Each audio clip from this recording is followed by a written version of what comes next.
Hello students, आज हम भारतीय नागरिक सुरक्षा संहिता के लेक्चर में बेलेबल ऑफेंस के बारे में डिस्कस करेंगे। तो बेलेबल ऑफेंस को भारतीय नागरिक सुरक्षा संहिता के सेक्शन 2 के क्लास 1 के सब क्लास सी में डिफाइन किया गया है और सेक्शन 2 का क्लास 1 का सब क्लास सी कहता है कि bailable offence means an offence which is shown as bailable in the first schedule और which is made bailable by any law for the time being in force.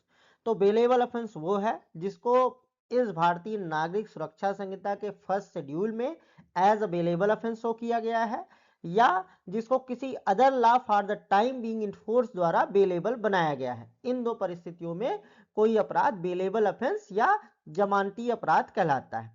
अब आइए समझते हैं भारतीय नागरिक सुरक्षा संहिता की फर्स्ट शेड्यूल क्या है। तो भारतीय नागरिक सुरक्षा संहिता में दो शेड्यूल्स दिए गए हैं, शेड्यूल 1 और शेड्यूल 2। जो फर्स्ट शेड्यूल है वो भी दो पार्ट्स में डिवाइड है, पार्ट 1 और पार्ट 2।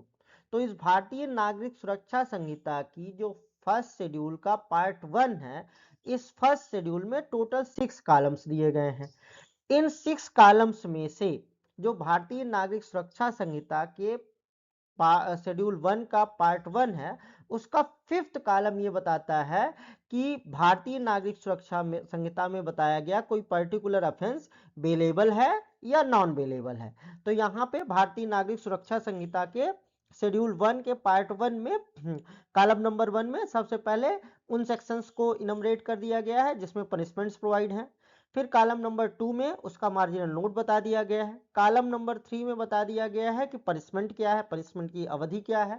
फिर कॉलम नंबर 4 में बताया गया है कि वो कॉग्निजेबल ऑफेंस की श्रेणी में आता है या नॉन कॉग्निजेबल ऑफेंस की श्रेणी में आता है, जिसको हम लोग आगे के फर्दर लेक्चर्स में डिस्कस करेंगे। फिर कॉलम नंबर 5 आता है जो बताता है कि whether a particular offence is bailable और नॉन बेलेबल। तो जिस ऑफेंस के सामने कॉलम नंबर 5 में बता दिया गया कि ये ऑफेंस बेलेबल ऑफेंस है, वो बेलेबल ऑफेंस कहलाएगा। जिसके सामने नॉन बेलेबल लिख दिया गया है, वो नॉन बेलेबल ऑफेंस की श्रेणी में आता है। तो अब कोई ऑफेंस जब बेलेबल होता है तो उसका इफेक्ट ये होता है कि उसमें accused as of right bail claim कर सकता है और जनरली उसमें बेल ग्रांट कर दी जाती है एक्सेप्शनल सर्कमस्टांसेस को छोड़ करके। अब हम आते हैं भारतीय नागरिक सुरक्षा संहिता के शेड्यूल 1 के पार्ट 2 पे।